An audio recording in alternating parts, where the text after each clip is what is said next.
السلام عليكم ورحمة الله وبركاته. sidee ayaan u heli karaa farxad dhammaystiran? Dhammaantiin waxaan jecelnahay in aan faraxsanaano oo aan nolosheena dhan ku qaadano farxad iyo raynrayn.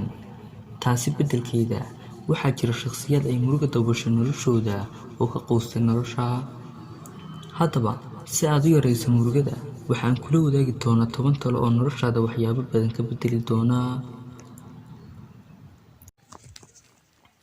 1. Badi oo joogtay xuska Alle. 2.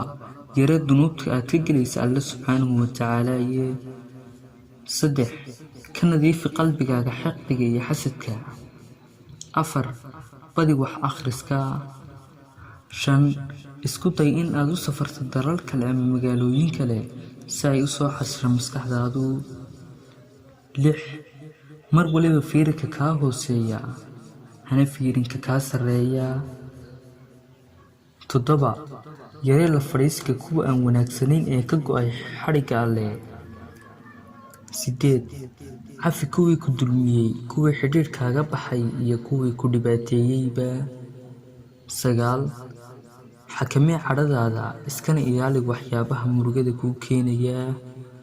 10. Ka dheerow malaha xun, mar walibana dhanka wanaagsan wax ka fiiri. Haddaba, walaalkayga iyo walaashayda muslimiinta ahow, waxa aan filayaa inaad 10kan tale ee aan kor ku soo xusnay ay noqon doonaan kuwo noloshaada waxyaabo badan ka beddela. Haddaba, muuqaalka sii sheer garee, like garee, lana wadaag asxaabtaada si ay iyaguna uga faa'iidaan. Wassalaamu calaykum waraxmatullaahi wabarakaatuh.